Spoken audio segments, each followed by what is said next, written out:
Amen. Thank you so much. Thank you so much, Pastor, for playing that song this morning. What a beautiful song. Amen. Amen. Amen. Praise the Lord, everybody. Praise the Lord. It's a new day. God has blessed us. Amen. We're almost I don't know how many more days to Christmas, but this month has flew by, and can't believe it's already December 15th. So praise the Lord. Amen. I'm going to go ahead and pray. Lord, I thank you so much for this day, God, that you have made. Lord Jesus, I just declare and decree that we rejoice and be glad in it. Thank you, God. Thank you, Lord. We give you praise and glory in Jesus' name. I ask you, Lord, to allow me to decrease according to your word, Father God, so that you may increase right now, God. And I pray that you just minister to me, that you speak through me, that you tell me what you want your people to hear, Father God. And as I speak today, Father God, pray that not only that we hear the word, but that we receive it and that it take about a change in our life, Father God. And that before we end this Zoom today, this church service, that we will be more blessed, that we will be edified, that will be lifted up, that there will be breakthroughs. I thank you for your word, God. I don't take it lightly to be before your people. And I come before you humbly, God. And I thank you, Lord, in Jesus' name. Amen. Amen. Praise the Lord, everybody. Amen. Amen, Sister Pam and Sister Trish. I may talk to some of you today, a little bit, however God wants to do it. So I'm going to open up the chat so I can see. So if you're talking, I'll try to talk back to you a little bit. Amen. Praise God. The title of my lesson is called "It's God's Nature to Restore and Heal." I'm just gonna talk to you this morning, just talk to you, and hopefully the message gets to you. But it's God's nature is to restore and heal. And when I heard this, it was like an aha moment. And as I go into the lesson, you will understand more of what I'm talking about. So the book that I was blessed with this year to teach out of is the book of Malachi. And I will just give a quick recap of Malachi. Malachi was one of the minor prophets, and he was one of the last prophets in the Old Testament. Amen.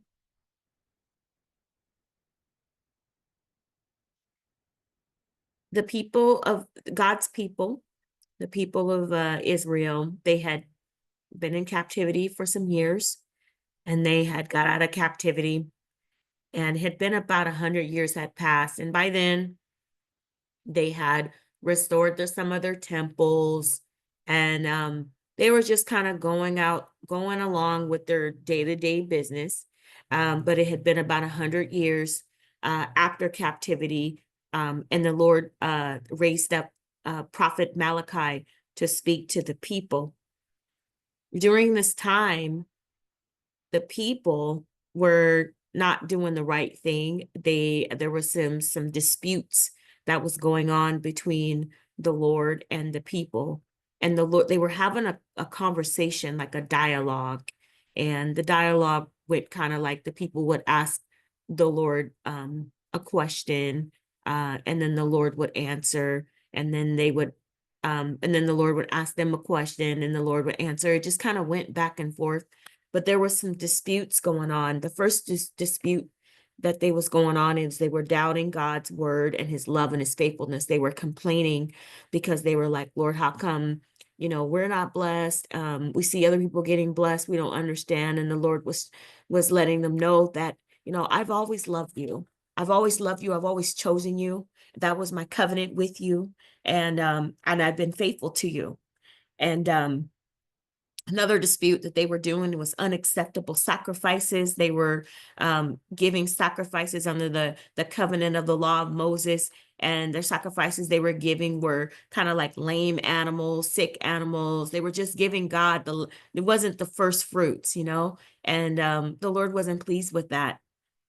The other thing is the priests were being corrupt. The priests were accepting these sacrifices, and they are the leaders, and they're the ones that are supposed to be going and praying for the people, and they were being corrupt, and the Lord had issues with that.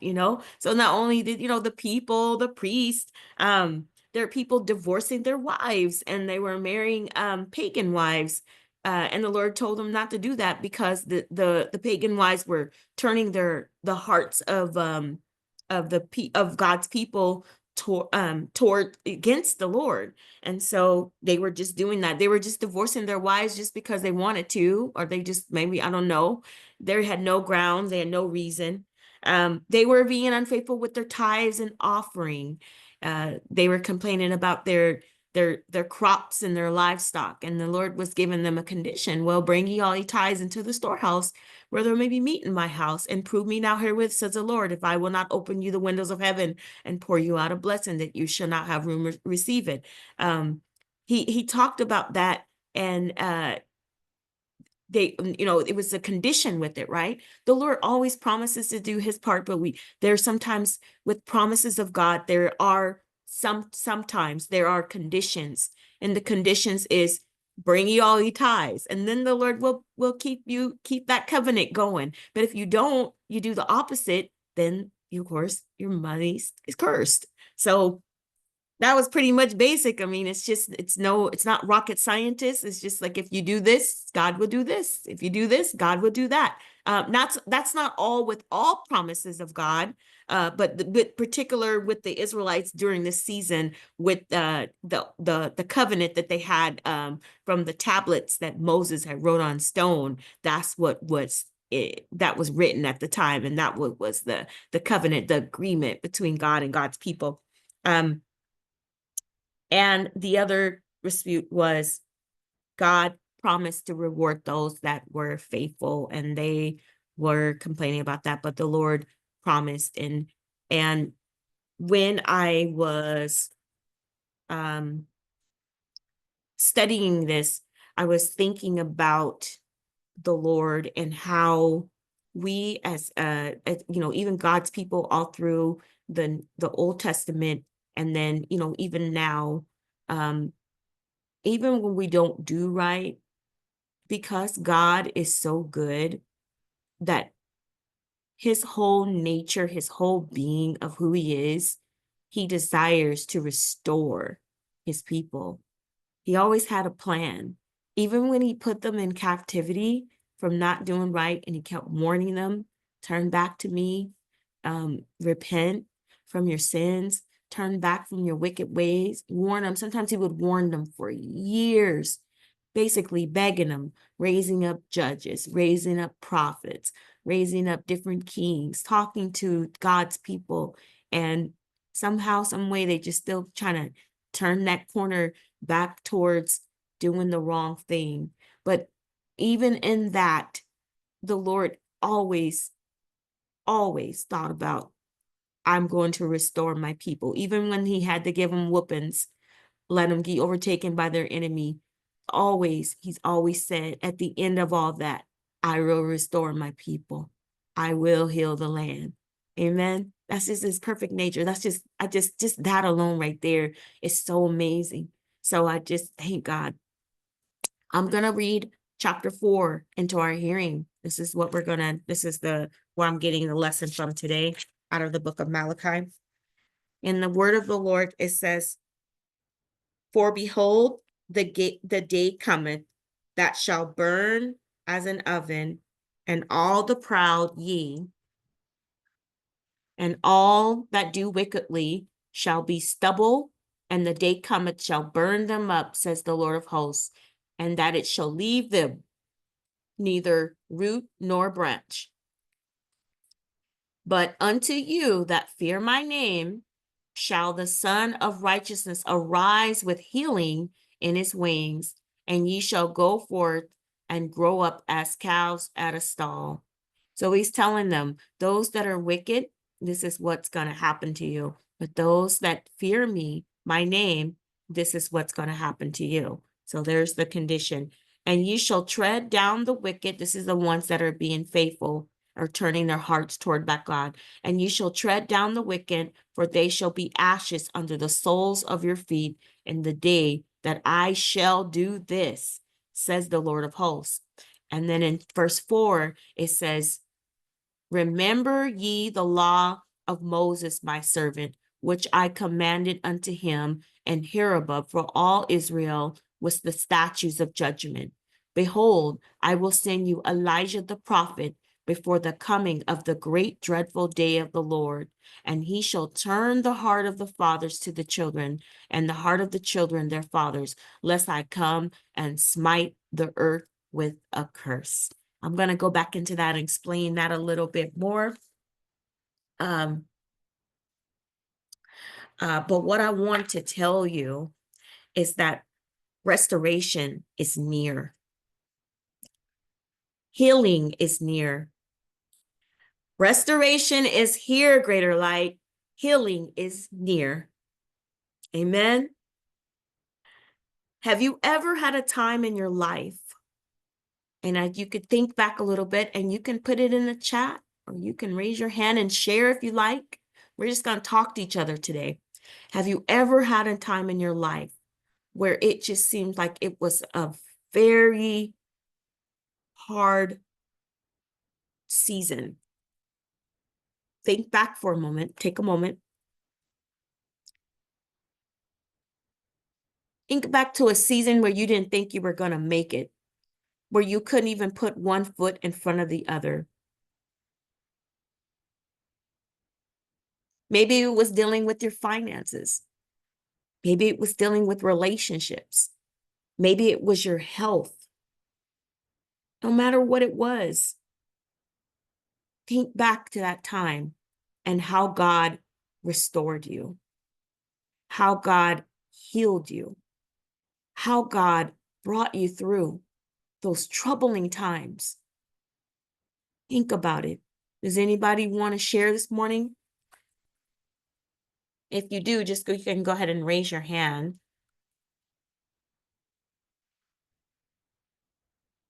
I told you I'm going to talk to you a little bit today.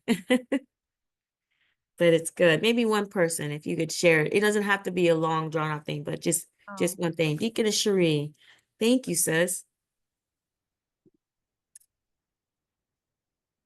Testify, sis, how God Praise the Lord. restored. Mhm. Well, what comes to mind is when I was with my ex-husband, and you know, it was such a tough time because I really wanted it to work, but I knew it was done, and I knew it wasn't of God from the beginning.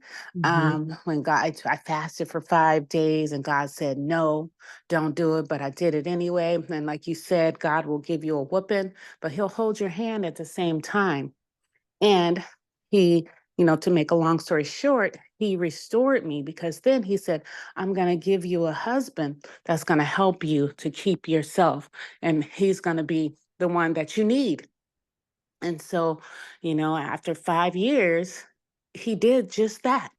And now here I am 20 years later, almost on Wednesday, or over 20 years. Rodney and I, Deacon Stevenson, will be married 20 years. Look at God. That's amazing. After, I was so stressed out, worried, down to a size 3. I'm already small, in that other situation, because trying to do it your own way, when you try to do it your own way, God says, no, I have something better for you. So I praise God for that. That's awesome, sis. Amen. Thank you, Lord Jesus. Thank you. He restored, sis. Yes, he Amen. restored. Yes, Amen. ma'am. Two more. Amen. We got some more. Thank you so much for sharing that, sis. It's powerful. Amen. Anybody else? I think there was a couple more people. I thought I saw a couple hands or I one see hand. Deaconess Harris. If you want to go ahead Amen. and unmute yourself, I think you're moved over. Amen. Amen. Testify, sis, Praise the how Lord. God I want to make restored sure. and healed. Amen. Praise the Lord. I want to make sure everyone hear me. Yeah, I can Yes. hear you. Okay, great. Mine is, I'm going to make it just as short as I can, but there was two that I want to give, and I'll make it short as I can. Same thing with Sister Cherie said. When I got married, my first husband left me, took one kid, and I took the other one back. God restored me. I'm not even going to go into the story of everything that happened, but He restored me and gave me the right king that I needed. And I thank God for that. And the second one was when I thought all life was just about over, when I began to lose my hearing in my left ear, lost it completely. And then all of a sudden, the right ear started to decline. And then Bishop Hackett did what God told him to do. And my hearing has been the same since that day. And I give God praise for that. Thank you, Jesus. God bless. Thank you, Amen. Lord I just make it Jesus. short. Thank you Thank you, so Lord. much, sis. Hallelujah. That's a Yes, restoration Lord. and a healing, you know? Amen. Yes, Lord. And thank you for there's the goodness of God. Amen. Thank you so much for sharing that. Praise God. Amen. I think that's it, sis, right? We have Sister Trish with her hand. Oh, Sister Trish. Good morning, Good everyone. morning. Ooh, boy, I can relate. I was over trying to think, right? When Sister Cherie brought hers, I'm like, oh yeah, I forgot about mine. I can relate to Sister Arlene as well. My scenario is a little differently. I remember I was a teenager, and I remember God spoke to me. Red flags was definitely there. Didn't pay attention. Wasn't paying attention. And a prophet of the Lord, my mom's friend, she was a prophet of the Lord, and she told me, God said not to do it, get married. The first time I got married to James, and this lady don't know what she's talking about. I'm in love. Yeah, I paid a dear price for that one. And then the second time, this is why it's so important to hear and know the voice of the Lord. Know that you know it's Him, because I got married the second time around thinking it's the Lord. And that I'm questioning, because the way that fell apart as well. Was that my flesh that desired it, or was it the Lord desired that? So I learned. And so there's been restoration from, healing for me, inner healing for me from both those damages. And I am still participating in the total restorement that one day, because Bishop had told me I was going to get married again, and it hasn't happened yet. But don't mean it's not, because it's not too late, because God hasn't. Amen. So that's mine. Thank you so much. Thank you so much for sharing, sis. God bless you. Amen. Well, restoration and healing is God's nature, so He will restore and heal. Amen. Because that's just part of who He is. That's part of His DNA. Amen. Thank you so much for all of you that's sharing your wonderful testimonies. Very encouraging. As you can see, it touched my spirit. So I love to hear testimonies. What goodness of God. Amen. We're going to talk about Job. We're going to talk a few people in the Bible, because we have our own testimonies, but even people in the Bible, God restored Job, perfect and upright man. Not only he restored him, he blessed him even more than, like double for his trouble, but he didn't do anything, but he blessed him with wealth and his family. With King David, he restored his kingdom. After he sinned with Bathsheba, he restored the kingdom after, you guys know the story. David went through all those changes and situations, but God restored his kingdom. God also was with Joseph, even when he was betrayed by his brothers. He went through some challenges and some changes, being in the palace, from the pit to the palace. But at the end, God restored him. And not only that, he saved his family's lives, and and invited them to live with them in Egypt. So God did a miracle with that. And even our Lord and Savior Jesus, he was like one of the greatest examples of restoration of when he resurrected. Amen. And is alive, God restored that. When Jesus raised Lazarus from the dead, and also the widow's son, the man named Jairus, his daughter that died, that's another restoration and healing testimony. And as well as with Ruth. Story of Ruth. She trusted God and was redeemed through her faithfulness to him. And so she married Boaz, and they had a child, and which restored her joy both to Ruth and to her mother-in-law. Amen. So God has so many examples of being his nature of restoring and healing. Amen. Praise the Lord. Amen. Why is God like that? Why do we have that relationship, that connection? Why? It's because of the covenant. It's because of the covenant. Amen.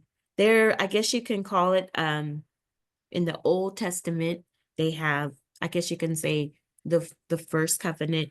In the New Testament, it was laws that were given by Moses that was written on a stone, and they followed that. And then there's the new covenant out of the New Testament, which is the law goes through our Lord and Savior Christ Jesus, which is the second covenant, the new covenant. And this is a covenant that the Lord promises to protect his people as long as this covenant was written like on the hearts of God's people. Like God, it's through our heart, right? As long as we're serving and acknowledging the Lord and living for him. That's kind of the second covenant. So the other one was written on stones, but the second one was written through the heart, through the spirit, right? And that's why, God has so many, he has so many promises. There's been many examples of God's promises, keeping his covenant. He kept his covenant with the Israelites. He promised them land and protection and blessings in exchange for loyalty and reverence to God. He did that. He did that with Noah. He promised Noah not to destroy the earth with water ever again. And he left a rainbow for so every time we see the rainbow, we're seeing the rainbow because that's part of God's promise that he promised Noah. And it's a covenant that he made. He made a covenant with Abraham to make him a father of many nations. And again, with the new covenant, God promises that he will forgive sin and restore fellowship with those whose heart is strayed from him. Amen. I'm sorry, I said that wrong. God's promises that he will forgive sin and restore fellowship with those whose heart is stayed on him, not strayed. Amen. Amen. So there's the difference of the Old Testament, the New Testament. One's written on stones, the other one's written through the spirit, through the heart of God's people. Amen. So look up, greater light. So look up, because no matter what season that you're in right now, no matter what you're going through, no matter what, always remember that it's in God's nature to restore and heal. It's in his very nature. Weeping may endure for a night, but joy cometh in the morning, according to Psalms 30 verse 5. And Joel chapter 2, 25 through 26, it says, "So I will restore to you the years that the swarming locust has eaten, the crawling locust, the consuming locust, and the chewing locust, my great army, which I sent among you." God said he was going to restore it. God is going to restore. He's coming. He's This is the season of restoration and healing. Amen. It's been a year, it's been a season. We've lost some things. It's been some challenges. Some of us have had a very challenging, some of us have a good year. You know, I know this has probably been one of the most challenging seasons in my entire life. It's very challenging. But I know that if I don't get weary and well doing, that I will reap a harvest in due season if I faint not. I know that according to Galatians 6:9. So why? Because it's in God's nature to heal and restore. And in the book of Malachi, towards the end of the chapter, when I told you I'd come back to this, in verse 4, he says, "Remember ye the law of Moses, my servant, and which I command unto him of Herod for all Israel with the statutes of judgment." And he said in verse 5, he says, "Behold, I will send you an Elijah, the prophet, before the coming of the great and dreadful day of the Lord." So here's the deal. This book, let me turn this heater off, sorry. This book, this chapter right here, these are some of the last words God is speaking to the people before the coming of the Messiah. So he's giving them instructions and telling them he's going to send an Elijah. He's got a plan. Even though the people still aren't getting it right, he's going to give them some time.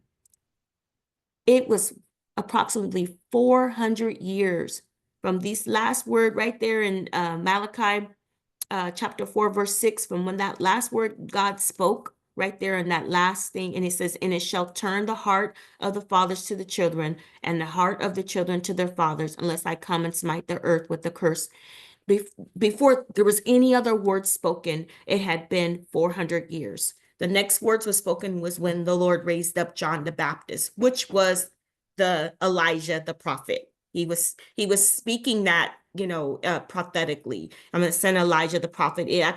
John the Baptist is the one he raised up to prophesy, to restore, to turn the hearts of the father to the children, and to the hearts of the children to the fathers, lest I come and smite the earth with the curse. He was given time in there for people to get it right. That's why he didn't say nothing, because God could just said one word and just, wiped out all the people. But he waited 400 years because he was trying to wait for the people to get it right. Why? Because it's his nature to restore and heal. Amen. And not only that, he left the word at the end of the book of Malachi to tell them that he's going to turn the hearts of the fathers. He's going to turn the hearts of the children. He's going to do some heart work in God's people, and he's going to turn it around. Hallelujah. And and if he doesn't do it, he's going to curse them. But so he's going to do that. So he waited all those years. So he prophesied to the people, this is what I'm going to do. God always has a plan, no matter what it looks like. God always has a plan. He gave them a warning of the judgment, but he delayed it. He delayed it, giving the people grace and a time to get it right. He's such a good God. Why does God do that? Because it's his nature to restore and heal. He loves us so much. Sometimes there be seasons in our life where we have quiet seasons, or it seems like it's taking so long, or doesn't seem right. But it's because the Lord has a plan, and his whole plan and everything is to restore and heal. Amen. Amen. I have just a little bit more. I saw this last week.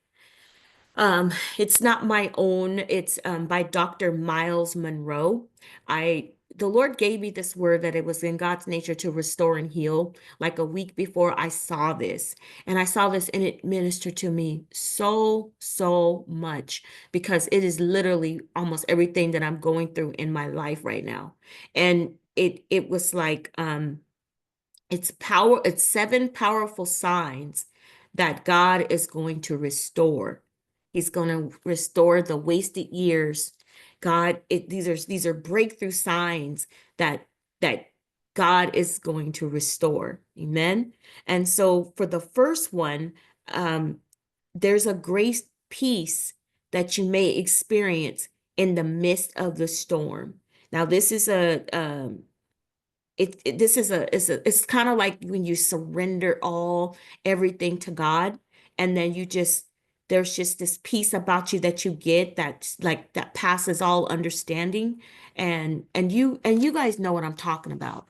It's like sometimes when there's just chaos going on in your life and just so much going on, but all of a sudden you get to the end of yourself, and then there's just great peace that just comes in. Now, the circumstance has not changed, but you have the peace of God in the midst of it. Just like when Jesus was on the boat and he was asleep, and the disciples was like, what is he doing? And there's a storm was raging and Jesus was in their sleep. There was so much peace he had. So just like that, like in the mid, you'll be just like Jesus, just kind of, not that you're asleep, but just resting, in God, and just feeling that peace. Amen. The second sign of breakthrough that's coming soon, that restoration is there. Opportunities open up, doors open you didn't even chase. Have you ever had a season like that? Have you ever a season where you're just like, I want this to happen, and you're doing everything that you're spending money, and I've been there. You're spending money and you're doing this course and you're doing that, and you're hiring this coach and you're on this program, and you're just working, right? And it just seems like you're working so hard, but you're just still like in the same place, right? But then there's those divine times where these doors just open, and you had nothing to do with it. You weren't even chasing it. It's just like, wow, I wasn't even paying attention to that. Like, how did that happen? This is just divine favor. He orchestrates divine opportunity for his people, and they will seek you out. You can be sitting anywhere, you get a phone call. Hey, I want to do this, this. Thus, opportunities of open doors.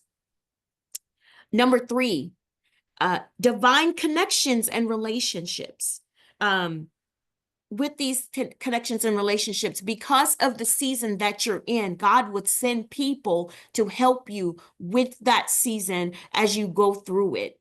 And it would just be divine. Like, you're not seeking out the relationships. It's just he will send the people to you to help you navigate through the season that you're going through. But with divine connections, not only is the person sent to help you, but you will also be able to help that person. That's how God works. So it's a dual purpose. It's a dual blessing.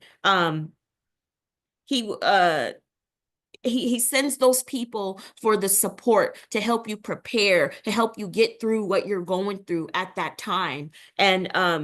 And also he just sends them so that you're not alone. Like, you're not alone because God is with you, but he will send people that you need even know, like, wow, how did I get connected with this person? And then you're just like, you guys are talking all the time and you're close. And so that happens, divine connections. Number 4, you get clarity and renewed mind. Have you ever been in a season where you're just like, I don't understand. I feel like I just can't figure it out. I just kind of fog. I'm not really sure what God is saying. I do not know what I'm supposed to be doing in this season.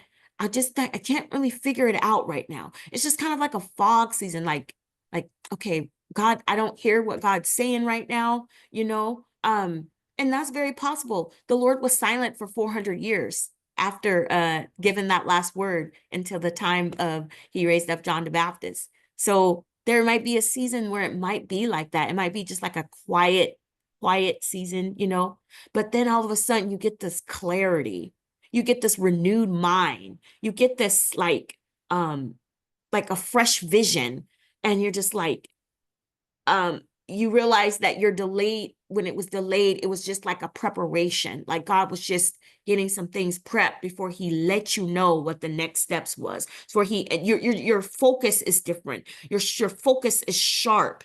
And the things that were distracting you before is no longer distracting you. Like, you're really just, you're not distracted. You're so focused, and the things that you were doing, you're not even doing them no more, because you hear from God. The clarity is there. You know what God is saying. You know your next steps. It's just, and then all of a sudden it just gives you this like renewed energy. Like, wow, like it just like makes you, help you come alive. Like you just feel like just so amazing, because now you got the clarity, right? That's number 4. Number 5, old obstacles disappear. Problems are like if you have if there's a problem that's kind of blocking your path, then all of a sudden that's no longer there. God works behind the scene and prepares. So like, for an example, if you're like struggling with some financial situation, you're in a financial situation, and then God blesses you with like some money in the mail that you weren't even expecting. That's happened to me several times. And it's just like, whoa, I remember one time, I needed 4 tires for my car. I need tires for my car. So I prayed about it, do my part, pay my tithes, do my part and pray, do what God told me to do. And I remember I got a check in the mail for, I think it was like $1,300 or something like that. It might've been more than that. Maybe like 50, I can't remember, but it was over 1,000 something.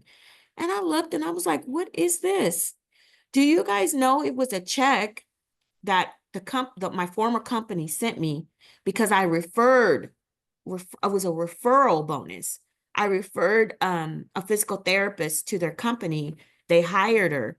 But look, she had been working there for like almost 6 months, but I didn't even know they were still gonna honor that, because it had been like time had went by. But they sent me a check in the mail, and that paid for my tires and some, so just things like that, like God just works behind the scene, and God knew the right timing, and he knew when to give it, and he just, even with relationships, maybe there's relationships that needed restoration, and all of a sudden, like, those relationships get mended, because God is working behind the scene. Those things that were blocking you, they just kind of, those obstacles disappear. And that's number 5. Number 6, restoration of lost time and resources. And I talked a little bit earlier about, you're spending so much time, doing all these things. Also, when you think about all this time that's went by, like when you're waiting on a promise from God, you're waiting on a word from the Lord to come to pass. And let's say it'd been like 10 years, and you're just like, this is a lot of time that I've been waiting. And so sometimes we get, because of the time, that's when our faith gets attacked, and we think that God is not going to do it because all the time that's went by. But we have to realize that God, to 1 day is 1,000 years in the Lord, and he knows the perfect time for everything, because he's always working no matter what we see. What we see is not accurate. God is always working behind the scenes, and he knows the exact time for everything. And he has his reasons for certain things, just like he did with the Israelites at the end of the book of Malachi. He waited 400 years. Why? Because he knew people weren't getting it right, and he could just curse them and smite them all away. But he didn't want to do that, because that's not his nature. He will, but that's not his nature, is to restore and heal. And so that's why he was kind of given that time in there. And so, but when that time comes, when that restoration of that time comes, God will not only restore the wasted years, right? He will also, he does exceedingly and abundantly above all. Like, there's even, and sometimes it's not always like material things. It might not be finances or things like that. It could be emotional healing or relationships or whatever. But he knows the perfect time to do it, and no matter how much time that has went by, when God does it, it doesn't even, he does always exceedingly and abundantly, right? Just like with Job. When Job, I gave that example earlier with Job, but it's a very good example. He lost a lot, but when God get ready to bless him, it was like, oh, he did it. Like he did it emotionally. He did it, you know, and then others saw as well. Even all those people saw what happened, what God did. And now he is like in the Bible and we read about it to this day. And he was a just and upright man. And number 7, we talk about, or actually I kind of combine number 6 and number 7, excuse me. The numbers, actually, I switched it up a little bit. Number 7 is number 6. So I'll just say this is number 7. Restoration of lost resources. Maybe there's, you know, maybe there were some things that you had to spend and had to endure, and maybe there was some stuff that you may have lost. But when God gets ready to restore that, he's going to restore exceedingly abundantly, just like he did with the time, you know. So there's time, and then there's also the resources in there that he will replenish. So if you would like to listen to this Audible, because it's really good, I actually did a real short version. I will go ahead and post it in the chat, the link to Dr. Miles Monroe. It's very powerful because he gives a lot of scripture and examples and breaks it down. But this word that was given to me, that God's nature to heal and restore, was before he gave this word to me, before I even heard that. So just wanted to let you know, but I wanted to share a little bit. There is the link there in the chat if you wanted to take a look at. I would have played it, but it's like 24 minutes long. So I didn't think it was, I think it was too long, but it's really, really good. And I would just recommend that you take the time to listen to it, because I do believe that this is a season for restoration and healing. And literally out of all those that we went through, 6 of those out of the 7 has happening in my life right now, currently. Like, it's so amazing. It's so amazing.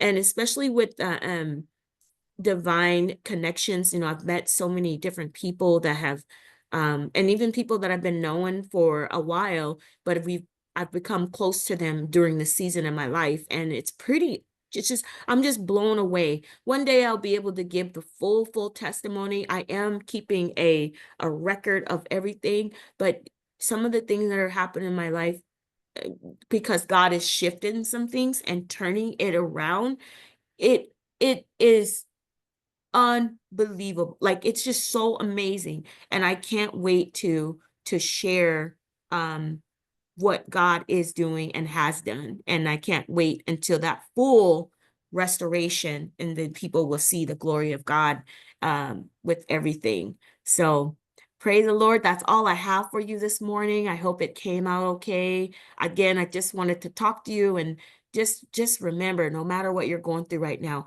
it doesn't matter what the enemy says. It doesn't matter what you see. It doesn't matter what you hear. It's just know that our God, his very own nature, is to restore and heal. And so guess what? If we can just have faith and believe in that, then we know it's already done. And it doesn't matter. Amen. It doesn't matter what anybody else says, that we know our God. Amen. Love you all. God bless. That's all I have for today.